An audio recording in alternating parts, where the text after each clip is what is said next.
another episode of Inside the Mind of. My name is Ken-ken Somera. All right. My name is Ken-ken Somera, and this is, I think, Nick, it's episode 10. Wow. Wow. So, yung kasama natin ngayon, kasama ko rin siya. Partner yun sa isang podcast ko rin, yung Conscious. And sobrang, bakit kami nag-uusap dito ngayon? Kasi ang dami nung stories na, maraming topics na pinag-uusapan namin ng hindi naka-live, hindi naka-record, na I think would be very interesting to share to you guys. Okay? Hindi lang siya NLP kasi sa mga nanonood sa amin palagi, napapansin niyo palagi na pinag-uusapan NLP, depression. I mean, let's go deeper. At least kami dalawa lang yung magkausap ngayon, di ba? Okay. Diba? So yun, let's welcome one of my good friends, Jonica and Pasqual. Welcome, Jonecca. Hi everyone. Hi guys. Ayun, ang tagal na ata nating hindi nakapag-live partner. Kailan yung last time? Kailan Robert? pa? Kay Robert yan. 148 PC ba yun? Last topic ata natin sa Conscious was hypnotherapy, and that was episode, I think, 7 na yata yan. Episode 7 na. Episode 7 ng Conscious. Oo. Last time was, kahapon. Joke lang. Pero yun, yeah guys, bigyan ko lang kayo ng brief background who's our guest for tonight. And na-meet ko kasi si Jonica sa mga freelancer training circles. And parang pareho kami ng topic doon eh. We were both really passionate about NLP. 'Di ba? NLP yung naging common ground. So, ang nangyari, we were introduced and then nagkaroon kami ng parang nag-meeting kami ni Jonica kasi ang point nun is ano ba yung NLP? Kasi pareho naman kami passionate. We want to understand ano yung alam ng bawat isa in regards to NLP so that we could further develop our skills. Diba? And then, nung nag-usap kami, tagal natin nag-usap na. Ilang oras nag-usap na. Oo, ang tagal din. Kasi bihira ako makakita din ng parang freelancer like me who is into NLP or NLP practitioner. Parang ganon. So, pag may nagsabi, kilalanin mo to si Ken, NLP din. Sabi, talaga, NLP din. Sige. And para kasing, you're talking with the person who is parang has the same wavelength as you. So parang ganon. So parang mabilis lang makagaano ng loob. Kasi parang ang daming topics na parang kailan dalawa nakakaintindi. Tama. Thank you kay Fred and kay Melissa. Yeah, syempre. And ngayon, Fred and Melissa. Hi, and ngayon meron tayong workshop ka, di ba? May workshop tayo aayusin, no? In regards to ano ba yung naging common ground natin nun? NLP in sales. We're working on that. May date na ba tayo nun? Next? Yeah, wala pa. So, hopefully Manila workshops pag maayos na natin. Ma-final yun. Dami. Oo, na para makapromote na din. So, update natin guys sa mga nanonood ngayon. Ang mga topics sa pag-uusapan natin ngayon ay, nilist down ko yan eh. Understanding NLP. Sa mga nagtatanong what is neuro-linguistic programming, saan ba ginagamit ang neuro-linguistic programming, pag-usapan natin yan. Meron din yung mga previous topics niya. Nakita ko kasi parang she was passionate about talking about removing mental barriers, mga limiting beliefs. Yan, pag-usapan din natin yan. Ano pa? Sales. Yan. Marami ring mga usage kasi ng NLP sa sales. Pero ang gusto ko rin pag-usapan mamaya is I'm interested in learning about one of your topics, Nick, yung sales funnels. Yes, let's talk about that later too. Tsaka LinkedIn marketing, di ba? Okay, so dami parang isang oras lang to. Kaya yan. Short lang, di ba? Short lang. Okay, teka lang. Okay.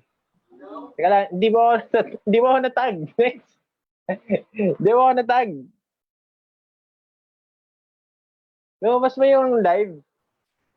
Hindi ba kita natag? Wait lang. Oo, lumabas.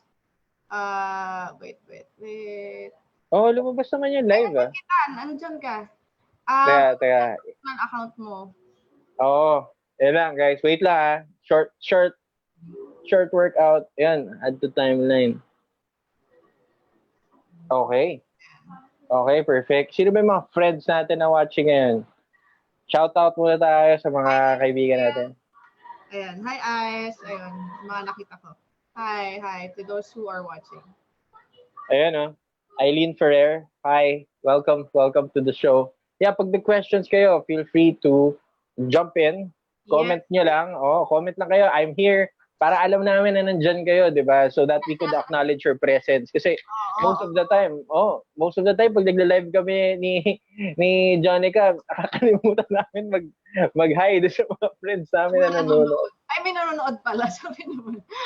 Oo. Ay, Ate Iya. Yeah. Oh, yun. Okay, game.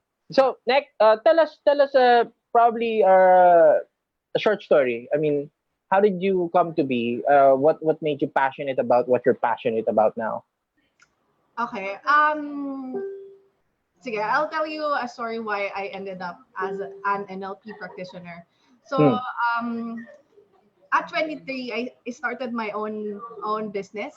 Parang it's a traditional business where we sell retail auto parts, motor parts mostly, and parang installation ng mga motor accessories.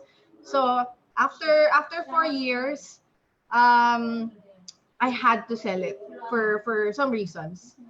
And after selling the business, parang I felt like I was a failure. So parang may pinagdaanan ako at that certain period, and I was looking for myself. I was looking on how I can reclaim my life. Parang down ako eh. So parang sabi ko, there's something in me that I need to learn, I need to improve on. Bakit ko to na-experience, ganon. And then hinanap ko yung sarili ko after by attending seminars. So I attended a lot of seminars, and I ended up attending one of the success seminars of Adam Khoo. Adam Khoo is a Singaporean millionaire. He's the youngest millionaire in Singapore at the age of 26. So 26 years old pa lang, millionaire na siya in Singapore dollars. And ngayon matanda na siya. So hindi na siya 26 ngayon. And he's teaching the patterns of successful people through neuro-linguistic programming. So doon ko nalaman yung neuro-linguistic programming.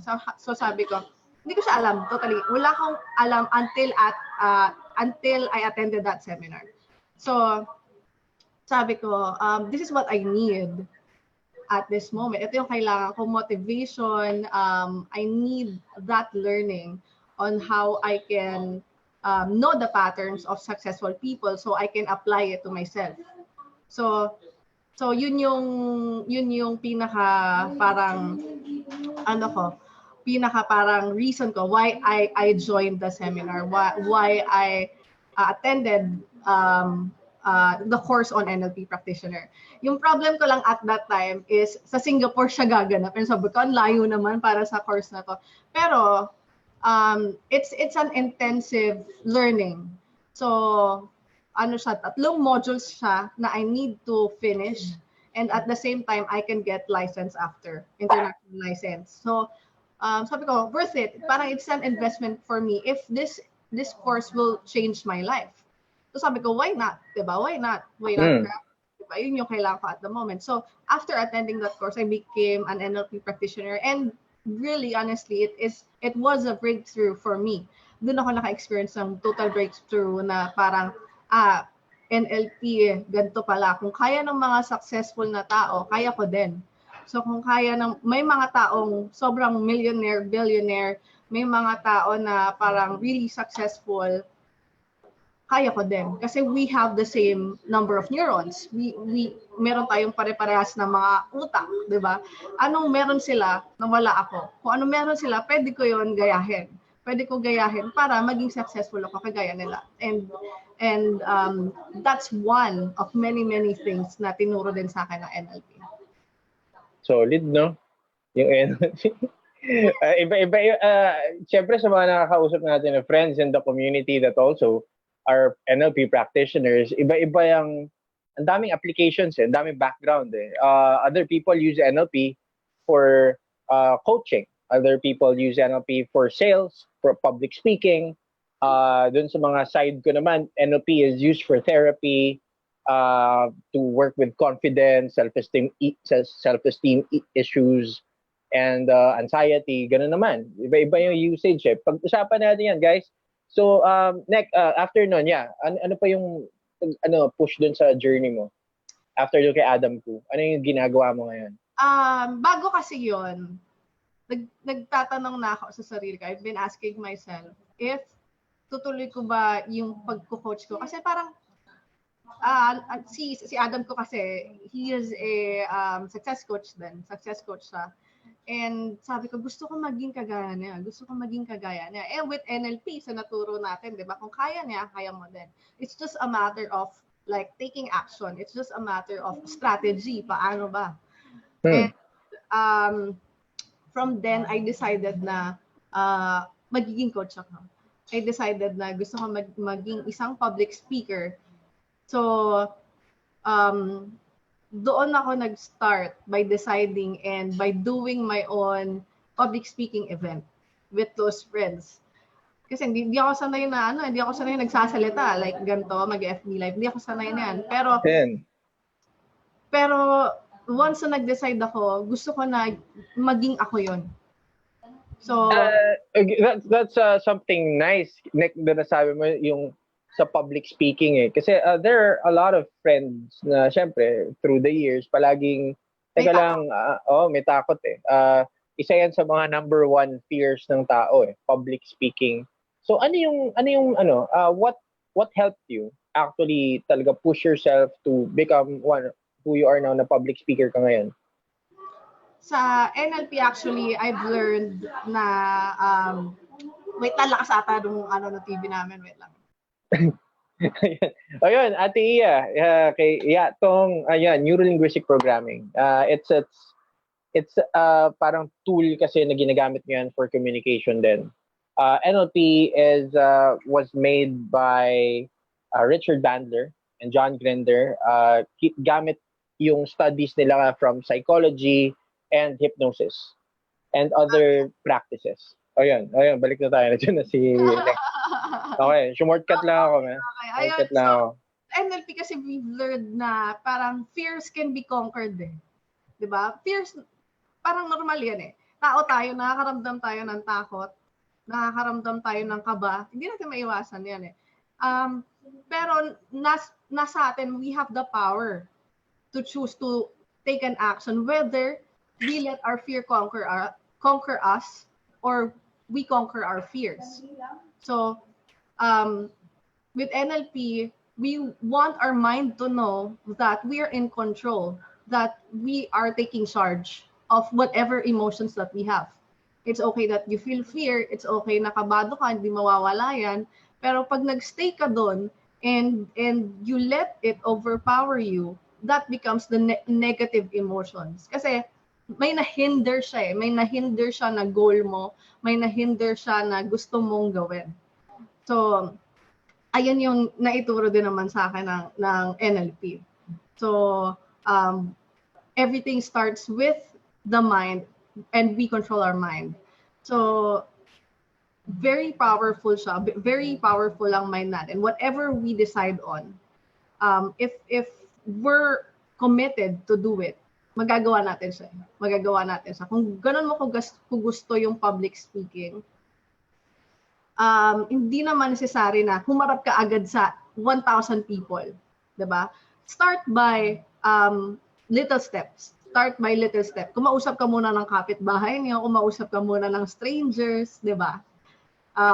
Eto mag-Facebook live ka until unti-unti mo siyang makasanayan, until nakakapag-public speaking ka na sa 20 katao, sunod sa 50 katao, 'di ba? Ganun 'yun Parang hindi naman necessary, dream ko makipagsalita sa 1,000 na tao. Hindi naman necessary na kinabukasan talagang lalabas ka na para gumawa ng isang event na talagang 1,000 people yung naandun. So, you can start little by little. Diba? Oo, yun. Sanay ka hanggang sa ma-rewire yung brain mo na maging skill mo na siya. Na Yun. maging bihasa ka na. Kumbaga, maging master ka na ng gusto mong gawin. Kasi you let it.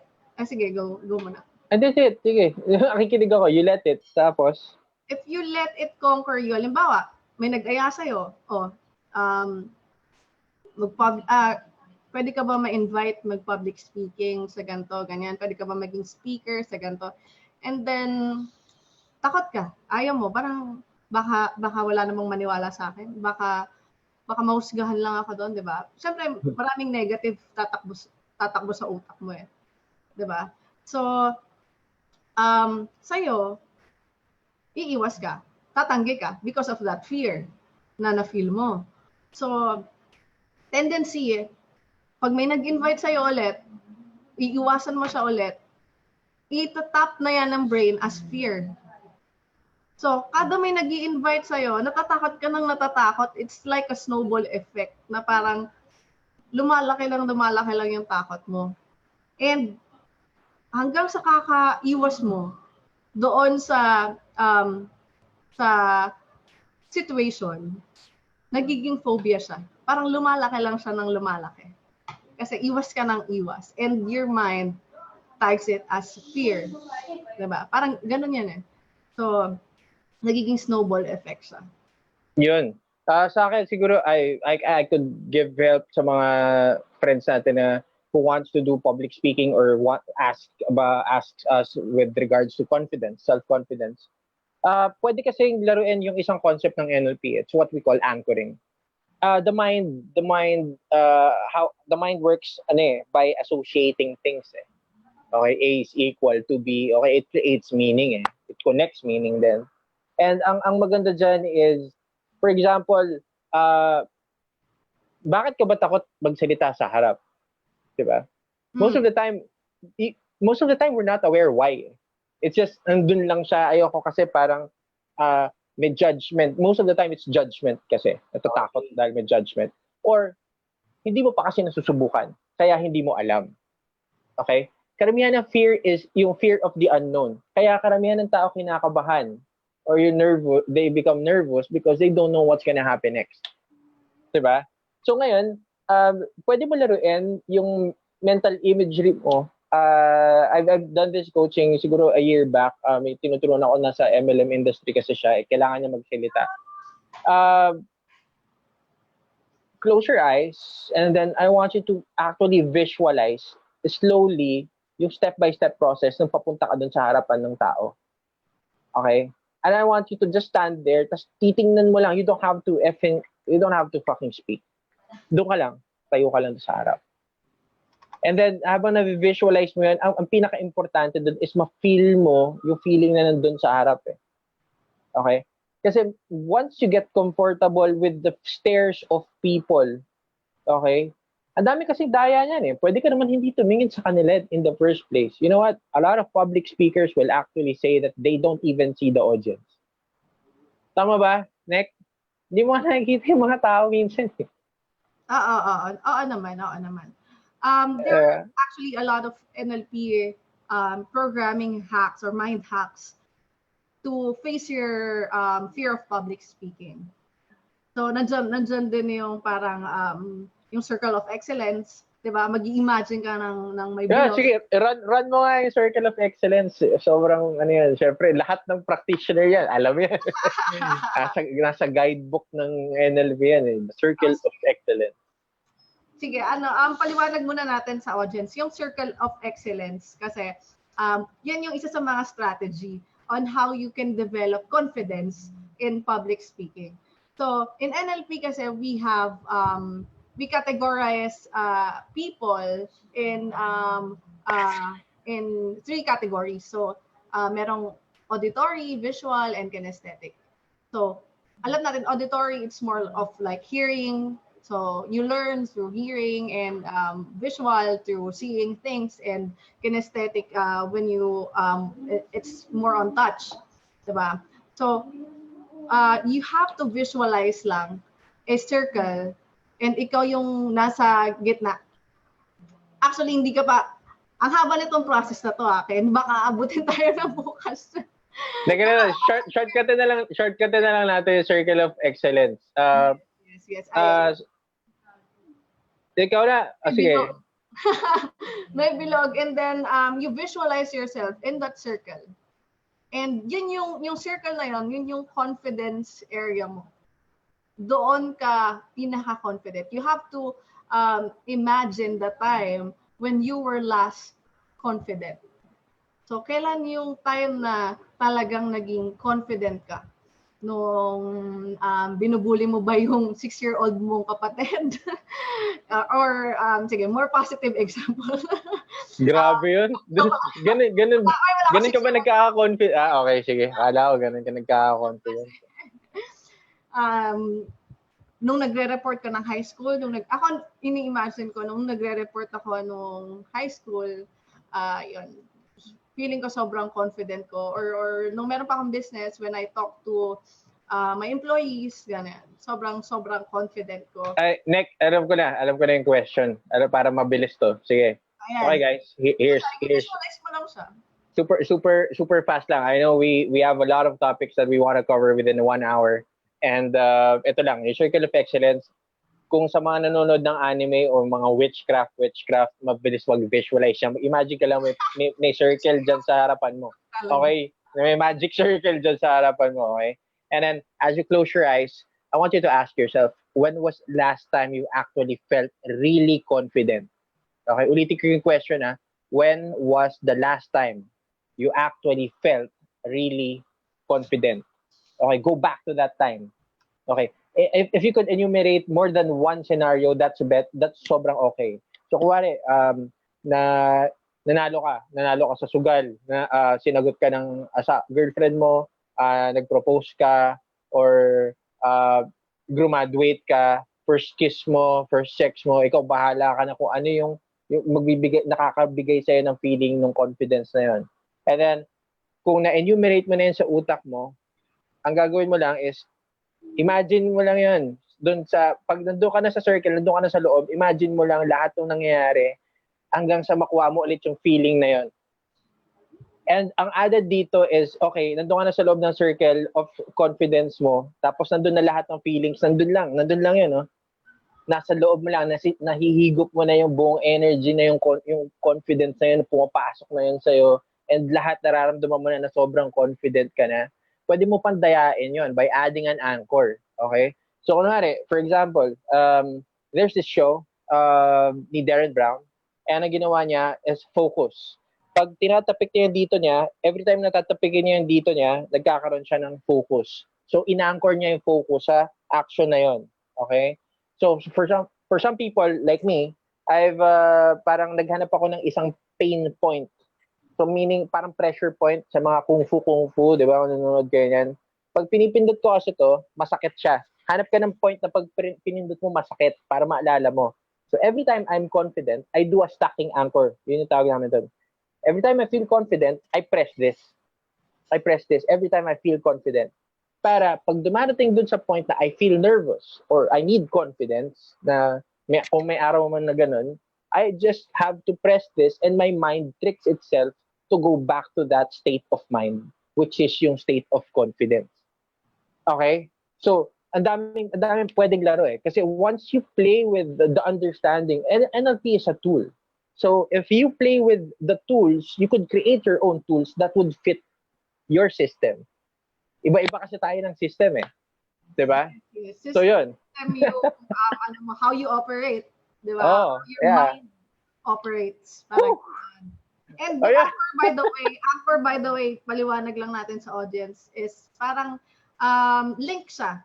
Anything, kahit touch or object, kahit business suit or damit or watch na pwede mong gamitin para i-link yung gusto mong emotional state at that certain moment. So emotional state, kahit confidence, happiness, diba, love, or ano pa ba, productivity, motivation, ganyan. So for example, meron kang watch na minana mo pa sa lolo ng lolo mo, 'di ba? Every time you wear that watch, parang sobrang confident ka. Ibig sabihin, naka-anchor na yung watch na yon sa confidence. So parang gano'n, that's an anchor, that's a link to your emotional state. Ayan. Yung sobrang anchors na yan, we've been playing with it for quite some time. Lahat tayo, kasi mula nung bata tayo, may lucky charm ka pa nga eh. That's an anchor. Oo, lucky That's charm. an anchor. Yeah, that's an anchor. Monday, tapos I've attended yung siguro, we've guested him before, yung isa sa mga friends ko, si Dr. Strix Toledo. Yung isang application ng anchor niya, sobrang ganda. Kasi ang nangyari doon is how he works with productivity. Naka-anchor na kasi sa utak natin yung mga araw eh. So for example, sa mga nagtatrabaho dyan, kasi kung sa ating freelance, Monday is just a Monday eh. Okay lang yun eh. Pero for people that work, a Monday is like, I'm going to hell again. Diba? Naka-anchor kasi yun na yung Monday is dragging for you. And yung Friday, bakit mas may energy kapag Friday? Kasi alam mo patapos na yung linggo. Okay, naka-anchor din yun na Friday, marami ka ibang gagawin after work. So, mas may energy ka. Bakit pag Sunday, bakit mas chill ka lang? Kasi yung Sunday mo, naka-anchor na sa utak mo na chill ka lang, family day, wala ka ibang gagawin. So, kahit may gusto kang gawin minsan ng Sunday, hindi siya nagagawa. Kasi, English please. Okay. Sorry for that. Yeah. I got nawala ako sa thought ko. Hi, Rainy. By the way, Rainy is one of my coaches. One of my coaches in Singapore. So hi, Rainy. Hi, Rainy. Nice to meet you here. Nice to meet you. Yeah. Okay. We're gonna speak in English now. Okay. Yeah. Going back. So those are English. yeah. It's fine. So those are the applications of anchors that we've been using for quite some time. And guys, if you have any questions, let's say hi first to our friends watching. So yeah, hi. Nick, ikaw muna. Say hi to our friends. Hi. Chrismon, hi Paul. Hi Grace. Ayun, hi James. Ayan. Hi Joshua. Ayan. Hi Aki. Hi Val. Thanks for watching, guys. Let's read this. Eileen. Hi Eileen. You said, I do visualization before I do public speaking. Nakatulong before na malabo ang mata ko. Yeah, it also helps that if your eyes are blurry, you can't see. Or there are also techniques in where you just look at the wall behind the person. It looks like you're still looking at them, but you're actually not. It gives a perception of that. That helps. Okay. Ano pa? Rowena Papa. Yeah. Relate. Sometimes I box myself as an introvert, and because of that, parang nalilimit yung self in socializing. Being in a crowd makes me feel anxious. Okay. Nick, can you help with this? Any tips or something that you could help with introverts? Yeah. Yeah, actually, natural naman sa mga introverts na mahirapan when it comes to socializing. Diba? Parang natural sa kanila yun eh. And when they socialize, parang yung energy nila medyo nadi-drain. So their energy gets drained. And for me, my advice to introvert, don't let it limit you. Don't label yourself as just, introvert. You can always go out there and socialize. You can always go out there and do public speaking. It's just always a matter of strategy. What strategies? Kasi I told you a story of Adam Ku, diba? Success coach. He's a success coach, and he's an introvert. But his job is to do training, corporate training, to do public speaking. But after he speaks, he goes back to being introvert. So, alam mo yon, may strategy na. Same with me. Yeah. Strategy how to talk or how to socialize. Kapag wala ng tao, okay, balik siya sa pagiging introvert. Pero pag maraming tao, di ba, energize yourself, you motivate yourself, and you speak to the people with confidence. So, ganon kaganda yung NLP na talagang magagamit mo siya as a tool on a condition that you want, on an emotional state that you want to feel at the moment. So, as an introvert, ayun yung mapapayo ko kay Rowena na Yun. strategize kung paano ka makikipag-mingle, face your fear, 'di ba? It doesn't necessary na go out every day, 'di ba? At least do little steps. Talk to a stranger first. We have this limiting belief na since we were kids, we were believed to not talk to strangers because 'di ba, baka criminal sila or whatever. But it's actually different nowadays. Siyempre, kapag nagsimula ka to talk to strangers, you improve yourself when it comes to socializing. Kasi lahat tayo takot eh. Takot tayo, ba't ko kakausapin tong stranger na to?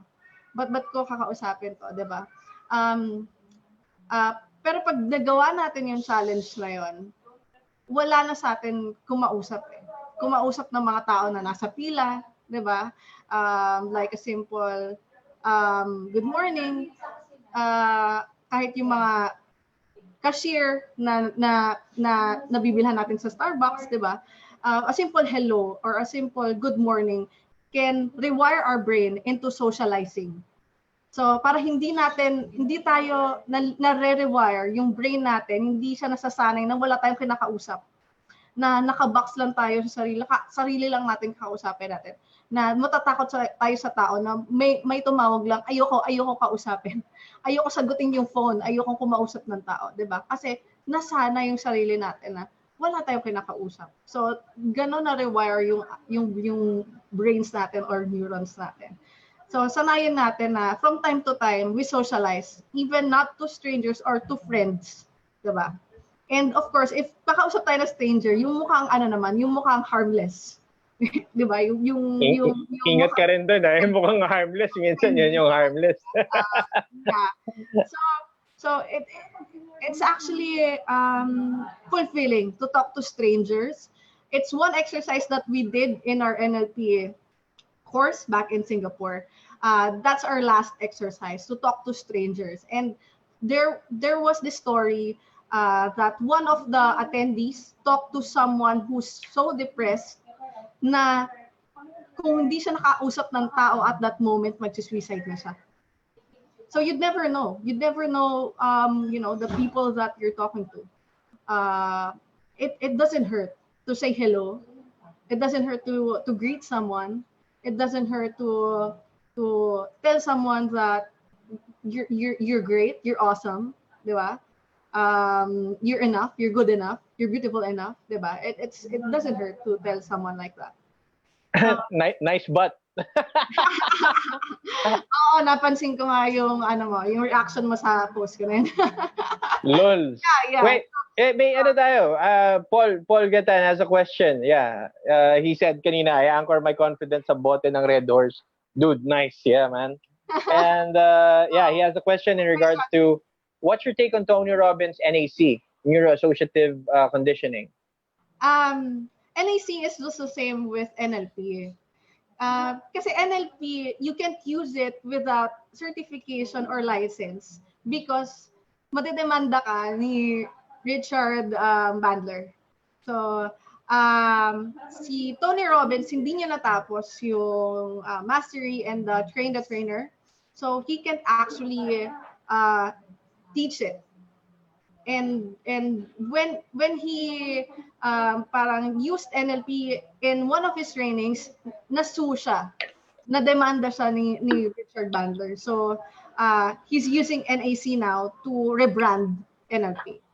So, sabi niya kasi, nung na-take niya once yung NLP, sabi niya, okay na to. Pwede na to ituro. Ganon. So, without considering the legal consequences of it. So, yan. Yun yung mga, yung take ko with NAC. Okay. Yeah. Ako, wala akong take sa NAC because I don't watch Tony Robbins. Wala ako dun sa side ng NLP. I'm not in the side of NLP that's used for motivation. That's why me and Nick are good friends because we're not in Okay, so kami competition. talaga ng line of Yeah, I therapy. don't use. Yeah, I don't More use. on motivation for me, and some more on therapy. Yeah. Yeah, yeah. What my mentors in NLP actually really work with the understanding to reframe the mind, behaviors. So we're mostly working with people who are depressed and who have anxiety, who are stressed. Because I also have a background in hypnotherapy, so that's the main use that I use NLP. It's a bonus that I've been really teaching and coaching for sales and persuasion, that you could use the understanding some techniques of NLP, especially with mirroring, anchoring. Mostly everything's anchoring for me. So if you could understand how anchors work, you could use it to different purposes. You could create your own techniques, and then you could actually, if you work with NLP for quite some time, you'd also be fascinated on how languaging works. So when you're telling stories, there's a technique called the nested loops that you could use to actually embed certain suggestions and commands inside a story. You could also use embedded commands by just changing your tonality, by highlighting and emphasizing words. You could embed commands subconsciously to a person. So those are some techniques in NLP that are very, very powerful. And if you're really interested in learning NLP, or you already know about NLP, let's chat. I mean, it's always fun to have friends and who have the same passion as us, right? Yeah, So yeah. yeah. Exactly. Yeah, thanks, Paul. Yeah, if you have any questions again, Paul, yeah, we'd be glad to work with it. We'd be glad to talk about it here.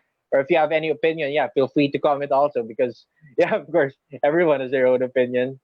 Okay, RJ Tiongson, how long does it usually take to master NLP?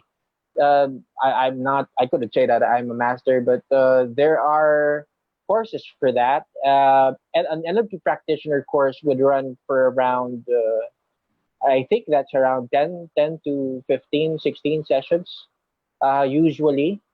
There are programs that have shortened it right now, and one of my friends is doing a program under Steve G. Jones's American Union of NLP. That's just 4 sessions. How many sessions did you work with, Jonica, We with have to Adam Koo? finish 3 modules. Three Three, and modules. that took how many days for the basic practitioner program? 4 days for 2 modules, and only one whole day for the last module. And after that, we have to take an exam. And Okay, so pass. technically around 6 days, Yeah. something like that, right? Okay. Yeah. Any favorite books or even movies to have an overview of NLP? Movies. Hmm. Wala pa. Wait. K Eggsy Kingsman Yeah. one, Kingsman one. They used the understanding of NLP to pick up girls. Yeah.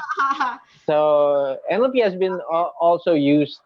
I've been fascinated with NLP because it was used for seduction purposes. For people who are in the pickup arts communities, you would understand how NLP is used, how the languaging is used by one of the Tupua gods, of course, Ross Jeffries. Yeah, he's probably one of the guys that I look up to in terms of languaging. You can check out his book, like Speed Seduction and other stuff, because you can see how words, how his words could actually instantly reframe the mind. Okay, yeah, all good, all good. Other movies, Nick, that you could see NLP. You can check on The Mentalist. It's a series, Mm-hmm. so Serious. it helps a thing or two on NLP. So you can watch it. And books, of course, just search on Adam Koo. Master Your Mind and Change Your Life. Yeah, Master Your Destiny. Master Your Mind, Master Your Destiny. I think it's a Yeah. book by Adam Koo on NLP. So Any other people that you look up to in the NLP neuro linguistic programming circles? aside from Adam Koo, Yeah, aside from Richard Adam. Bandler, definitely the founder. and Milton Erickson. So those people, Virginia Satir, Mga hypnosis na yan. Hypnosis na yan. I mean, it's doon naman kinopya. Under yung mga Milton model, meta model. Diba? Tama. That's mostly NLP as well.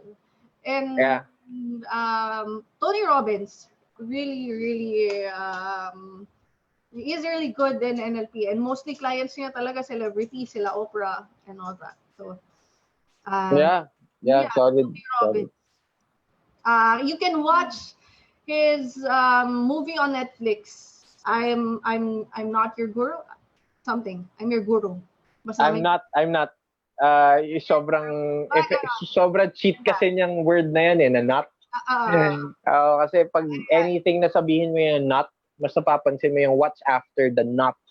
Okay, nakakalimutan mo na yung lahat before the not. So, parang sinabi na rin niya na I am your guru by saying I am not your guru. It's a mental cheat. Sobrang solid. And how our subconscious works diba? Pag sinabi mong huwag kang mag-isip ng elepante, mag-iisip ka definitely. Yun nga. If you could mag-isip ng elepante. Yeah, ang daming fascinating dyan sa mga languaging na yan Kasi when I was starting, I was already fascinated by just the word imagine. Yun pa lang, sobrang solid na. Parang, I want you to imagine a red sports car. Most of the time, if you're talking to a guy, pag lalaki kasi minsan, ang dami may isip, pwede Porsche, pero most of the time, it's a Ferrari. Okay? So, by just saying that, nai-implant mo na kagad sa utak ng kausap mo yung what you want to deliver. So, you're actually doing inception while you're communicating. Okay? So with working with the understanding of NLP learning styles, which is auditory, visual, and kinesthetic, if you communicate really well to a person by using the three, by communicating visually, at the same time communicating or using good tonality, and you communicate also with your feelings, you're using the three. And if you're using the three, you're communicating on a different level, and that breeds charisma. Okay, that's what we call with my mentors and my friends. That's what we call a charisma pattern. Most people who are charismatic communicate not on just one level of communication, not just visual, not just auditory, not just with feelings. They're communicating with the three types of learning. Yeah. So yun. Ayun, yun yan. So yeah, punta tayo. Next topic. Let's jump. NLP, if you have any questions in regards to NLP, sure, shoot. Pero yeah, let's jump to mental boundaries next. Or boundaries. What do you mean by mental boundaries? It's one way of how you put a limit to your mind or to your full potential. So, 'di ba? Napanood niyo na ba yung Ice Age? Ice Age 2. Yeah. Ice Age 2. Yung mamimit nung mammoth yung asawa niyang mammoth. Kasi eto ano nga pangalan ng babaeng mammoth? Hindi ako nanonood. Anime lang pinanonood ko Ayun. So, yung babaeng mammoth kasi doon, lumaki siya kasama ng mga possum. Okay. So, in her whole life, naniniwala siya na possum siya. So, kapag merong mga mas malalaking animals na pumupunta dun sa territory nila, nagtatago siya, natatakot siya, kinakabahan siya, kasi naniniwala siya na isa siyang possum. Okay. So, ngayon, pumunta to si Manny, yung mammoth, yung lalaking mammoth. So, sabi niya, ba't ka nagtatago sa puno? Ba't ka parang takot na takot? So, sabi nitong babaeng mammoth, kasi isa akong possum. Okay. Isa akong possum.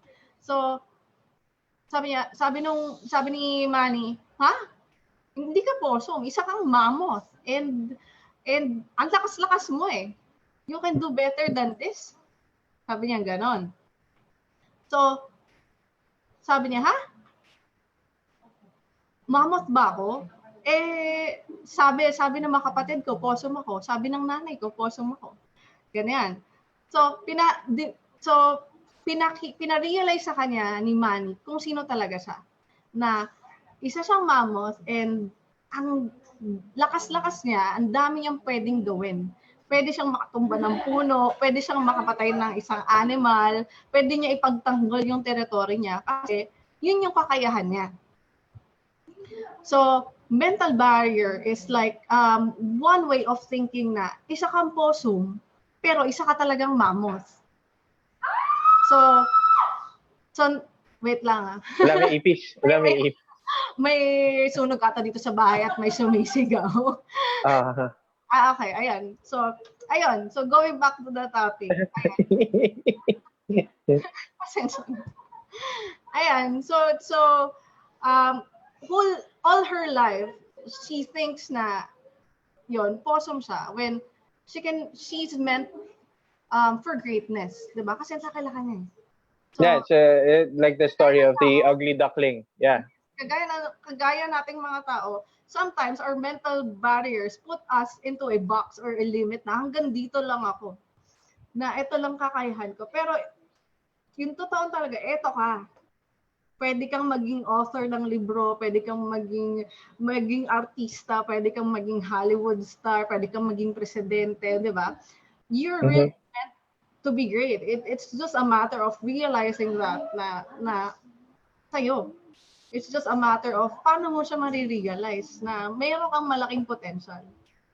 Yeah, we could go to next with how do we work with our mental boundaries? Is there a quick way to actually work with it and remove it? There is a lot of process on how you can remove mental boundaries. You have to first identify ano yung mga mental barriers na yun. For example, 'di ba? Ikaw gusto mo maging isang sikat na singer. 'Di ba? Pero ang iniisip mo, ang nasa limiting belief mo, kailangan yung singer lang magaganda. 'Di ba? Kailangan singer lang mapuputi. Mga ganon. Kailangan matatakas ilong. So, yun yung barrier mo. Kumbaga, yun yung limiting belief mo na pumipigil sa'yo on parang how to be a successful singer.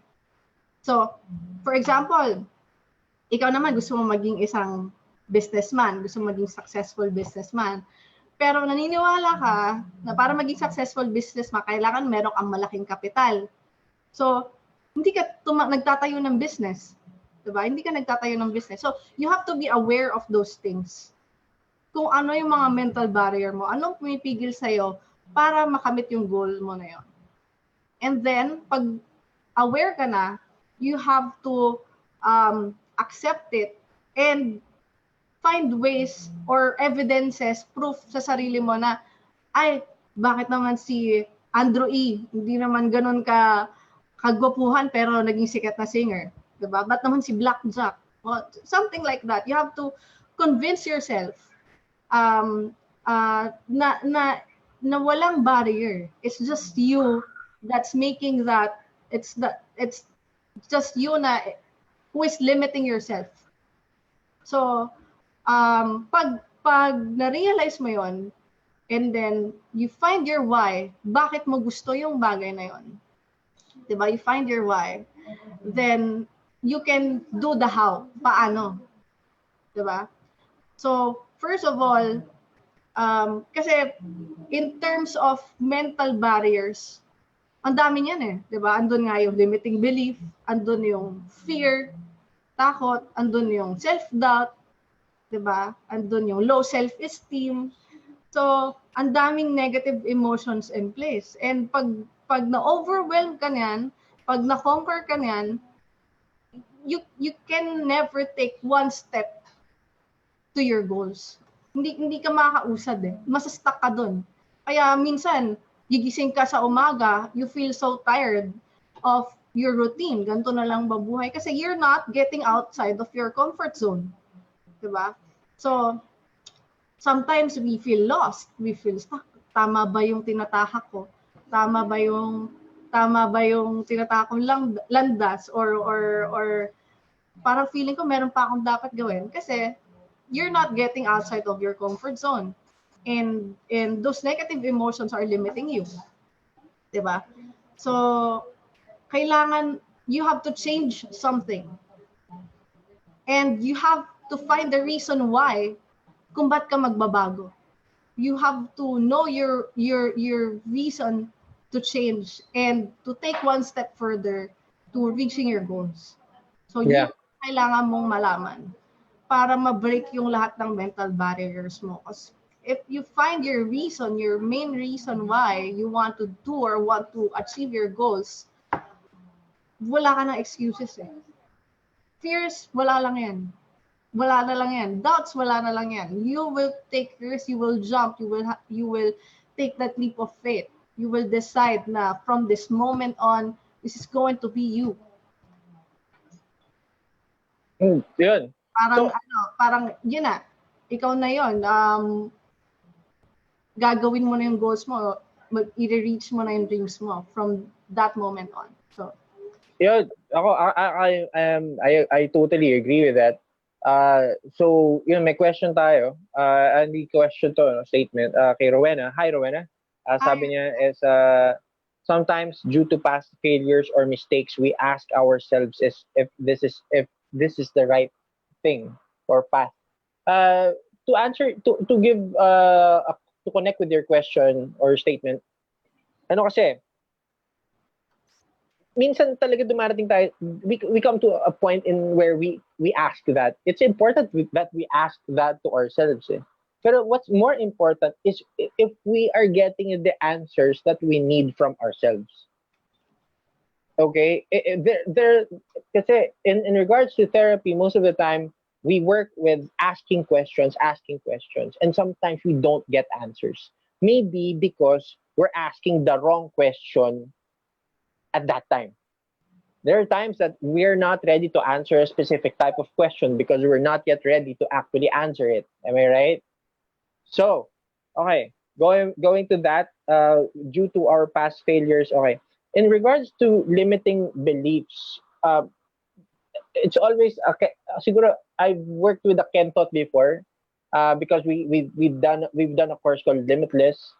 I said that limit is just a word that limits you. It's true.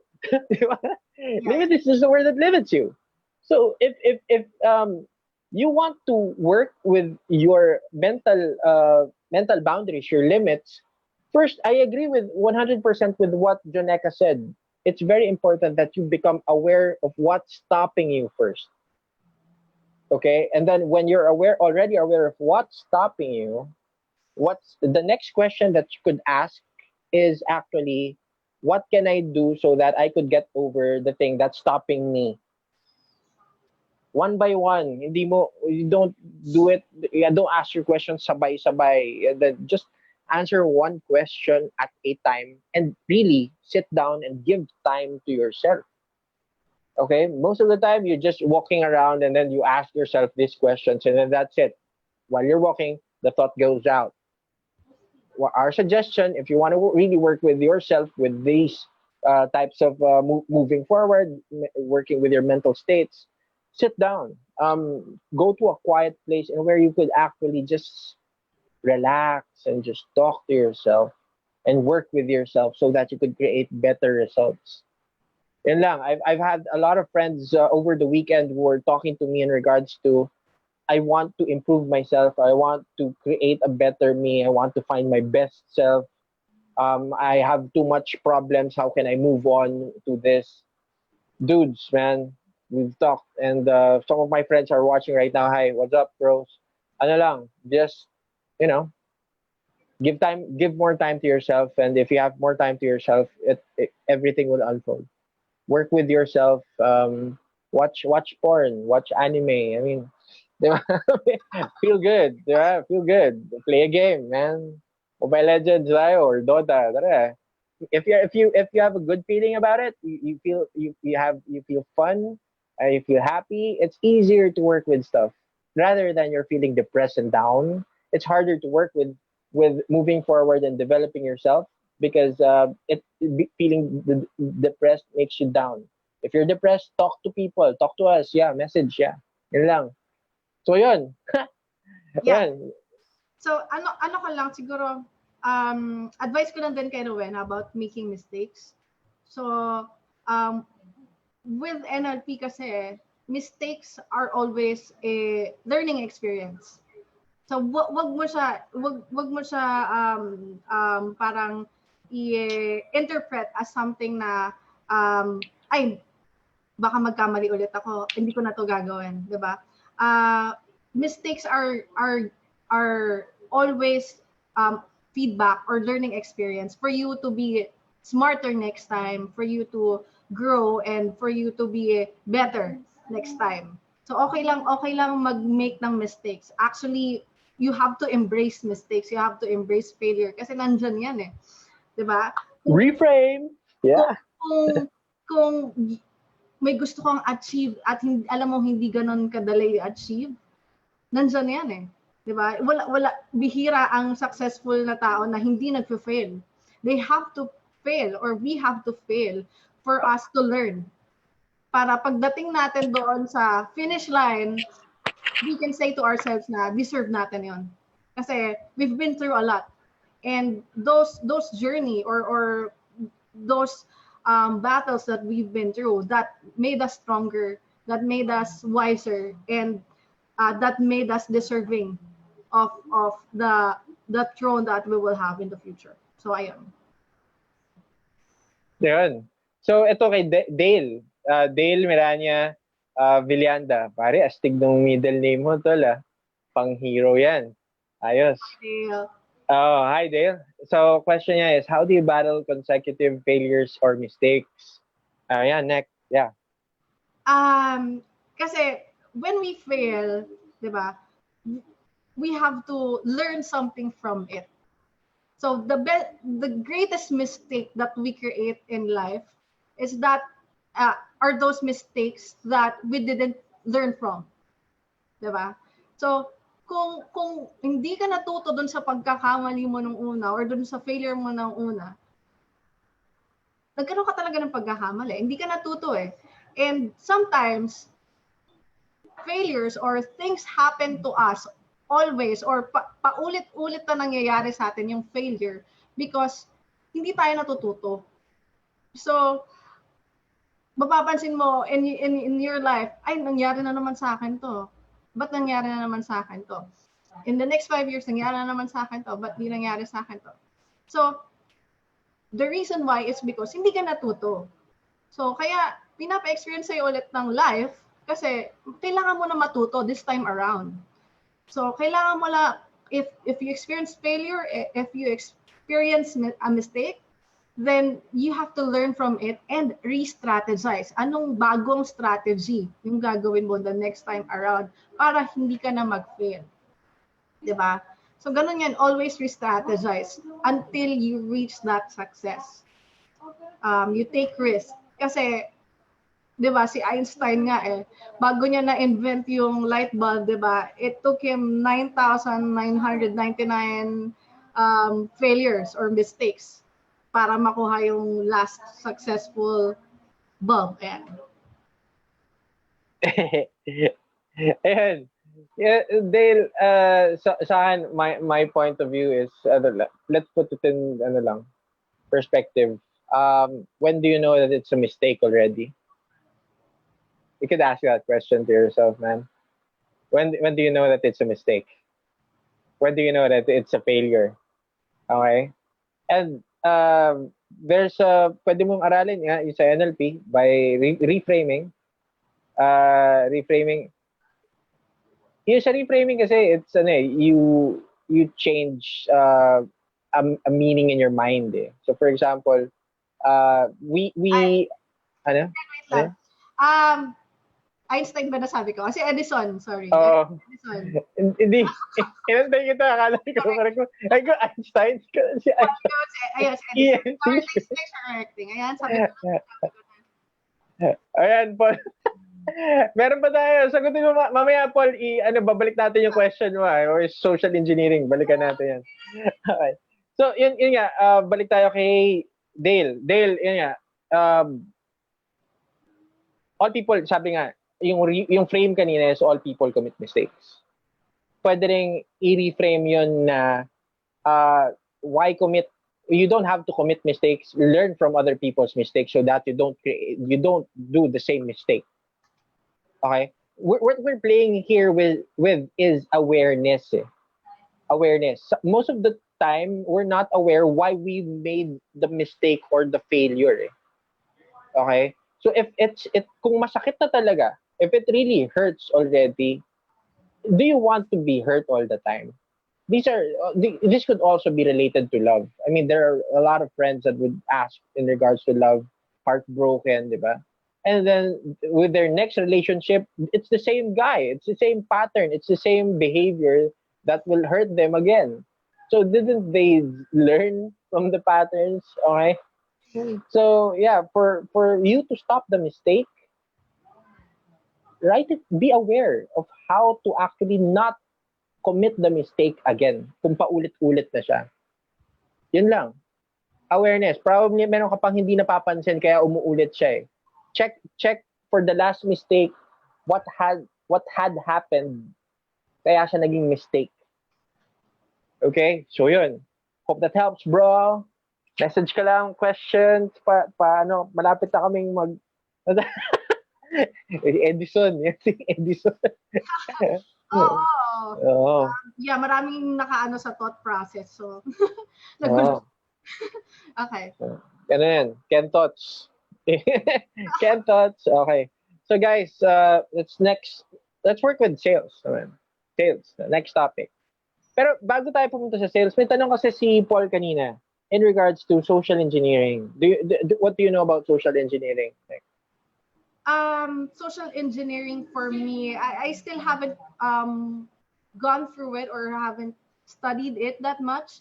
Pero I think they've been using it now on it. It's like a hack on how you can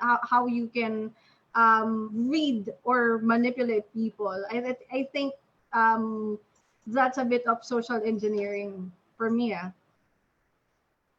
In terms of nasa topic na naman tayo ng sales, diba? With regards to sales is generally if you have the information, you could actually do something about it. Sales is para sa akin, it's trust. You don't do a business or sales with people you don't trust. That's why a lot of people work with building rapport first, right? And ito, yung kanina pa natin pinag-uusapan, we've been talking a lot of things about NLP. Why? Because NLP is a good tool to build, of course, rapport. Diba? So in regards to sales, there are a lot of things that you could play with. For social engineering, probably you could actually put what do you call this? Location is always a big factor in things.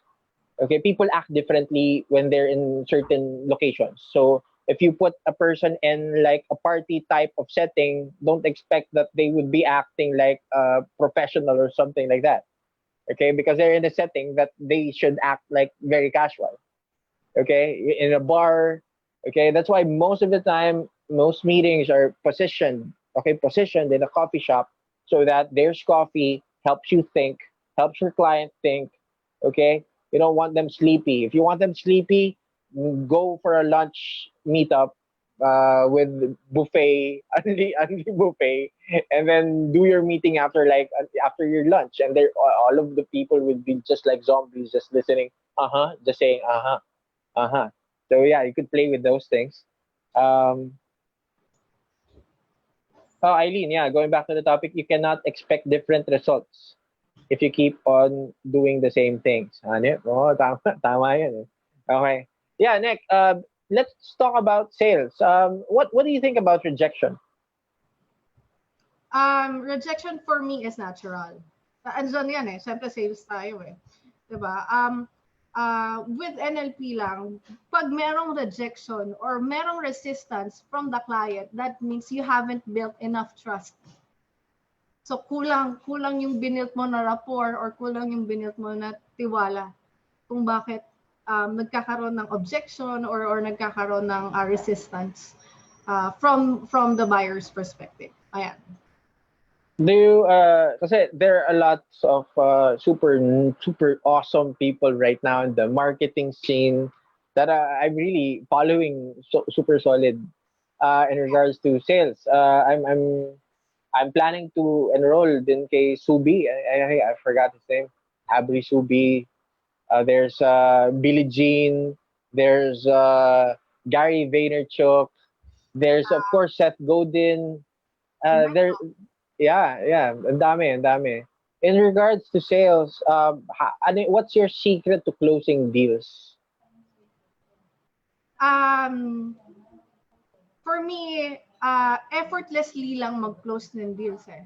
As long as you have built that relationship now with the client, as long as you have solved that need of the client, you have solved the problem or kung ano yung pangangailangan niya nung service o product na ino-offer mo. So for me, that's the secret, the main secret to dealing with client or doing sales. Ayun. You could apply yung pinag-uusapan natin kanina. We were talking about anchors, right? So if you were to apply NLP in sales, you could play with states of minds also. So if it's really raining, you have to understand that people are not really at their top shape here in the Philippines if it's raining. So you could either reschedule or make them feel comfortable by actually offering them like their comfort food.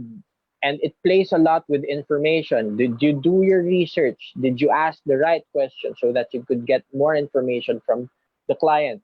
I'd ping on what Jonecca said in regards to pain points.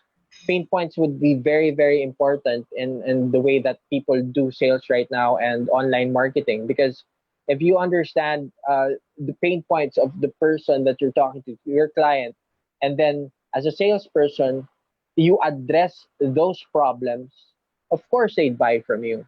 What's in play here is value. Are you giving value? Are they getting value from you?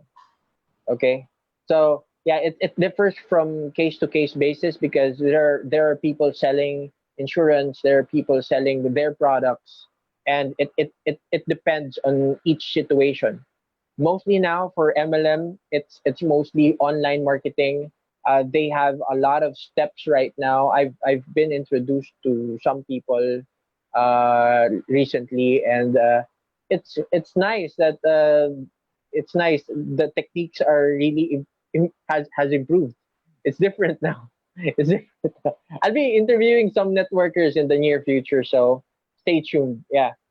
So I've been in network marketing as well, way back 2009 to 2012, and they find trainings are really helpful when it comes to selling, when it comes to sales. So maganda yung mga training nila.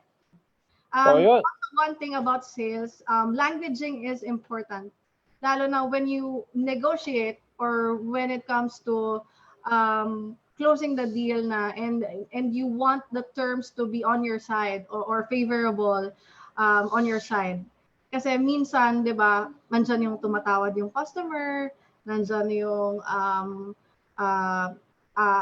pwede bang ganito na lang yung terms natin. So maraming processes when it comes to selling, but the number one, the most important thing is asking the right questions, the language that you use to avoid conflict at the end or to avoid parang losing that deal. Ayun. Napa-English kasi ako eh. Dahil alam mo, ayan, English tayo, man. So, yun nga. in regards to working with rapport, there's always a cheat for that. Okay, but we don't want the shortcuts, of course. But in regards to shortcuts, you could work with third-party introductions. That sets what we call the pre-frame. Okay, so what you're selling most of the time is not actually the product. What you're selling is yourself. So before you go into a meeting, it's always super nice that you already got introduced by someone or hyped. This is what we call a DHV, demonstration of higher value. So if they introduce you like, "Oi, by the way, my good friend is coming. He's one of the top agents for this company." So before you go to the meeting, it's already sold. The person waiting for you has high regard for you. You have instant authority, and that's a third party approach, and then that's a shortcut. So if you have a team, you have a good friend that would actually is really good with introductions. Yeah, work with that person because that person could easily gain you the sale. Yeah. It's Kaya a shortcut. Yeah, man. mabisa yung mga referral di ba? Mabisa yung or madaling i-close pag ni-refer ka. Ni-refer ka nung taong sobrang close ni client, sobrang kakilala ni client kasi may trust na. May trust na build doon sa nag-refer. So madali na lang i-close yung deal afterwards. It's just a matter of also building that relationship, solving the need and providing value to the Yeah. So yeah, if you want to know more, there are lots of people that delivering workshops in regards to sales. There's you can check online then. A lot of friends in the community are doing sales and marketing workshops right now. And yeah, mga friends natin watching then. Hi, hello, welcome. And yun, sige. If you have any questions, guys, feel free to comment. We've extended our time again. So, Nick, anything that you want to promote before we? Yeah, siguro last message ko, one big message for our audience tonight. Thank you so much for being with us tonight. I know it's Friday night. Salamat sa mga nanonood and Friday na? What? Yeah, Friday night. So happy weekend, guys. And as I always tell my audience, or as I always tell my people, success starts with the mind. So it starts within you. Before you see changes in your life, you have to create that change in you, and everything starts with the mind. So mind is a powerful thing. It can be your best friend, or also it can be your best enemy. So yun yung masasabi ko for our audience tonight. And yeah, I'm promoting my masterclass. We have our enrollment for our masterclass, batch 5 Success Transformation Online Masterclass is now open. So our class starts on August 5, and I'm inviting each and every one of you to join us. This is going to be our last batch for the year. So next year na ulit. So sana makahabol and maka-join kayo today. And watch out for our sales workshop with Ken-ken, ayan, NLP sales. So watch out for that. And I'll have trainings that I'll be announcing on my timeline soon, around July to October. So stay tuned. Ayan. Ayun, super nice. Ako, short lang. Sagutin ko muna yung tanong ni Rowena. Hi, Rowena. Yeah, all good, Rowena. You're most welcome. Question niya, is it possible to build rapport if you're meeting clients for the first time? Of course, yeah. Of course. Madaya lang sobra pag NLP. you look good. Madaya lang sobra if you look good. Kasi syempre, parating ka pa lang, di ba? Kita nila, uy, ang ganda mo naman, ang ganda. Naglalaro pa rin yung mga concepts ni Dr. Robert Cialdini. So, if you want to know more about yung mga ganyan, well, we could probably talk about that on a different session. Wala namang problema doon pag-usapan natin. I just want to shout out dun sa mga friends natin na mag-run ng mga workshop. Ano ba yung palapit? July, Mr. Jason Principe, one of my co-founders sa NLP and Hypnosis Philippines, will be doing an NLP certification program under American Union of NLP. It's an international certification program. It will run for 4 sessions. Nabubulol ako. Sessions, okay? Sessions. Okay, sa Makati. And then sa September naman, batch 8 na yata ng hypnotherapy certification program. If you want to help a lot of friends and family who are going through depression and anxiety and everything, be a hypnotherapist. Message us NLP and hypnosis page, and I'll be doing probably my last comply for the year. Persuasion and influence and manipulation, that will be around October. So that's it. And NLP sales. Me and Jonecca will be doing NLP sales under the banner of Manila Workshop. Yeah. Yeah. So we're just And, waiting for that. what's up for our next episode of Conscious next week? Yeah, next week. Who's our guest next? Strength coach, si Val. So, yeah, guys, thank you so much. Na-miss ko tong podcast na to. Oh, no, next week, guys. Me and Nick will be doing Conscious, a podcast for awareness with Val. Tama ba? With Val. Okay. If you want to guest, message us. We'll be glad to work with something. Talk about, libre lang to. We're just doing it for fun and fun. Yeah. So, yun lang, guys. Bye. Again, bye, Nick. My name is Ken Somera, and these are my thoughts. See you on the next episode of Inside the Mind of. Bye. Bye.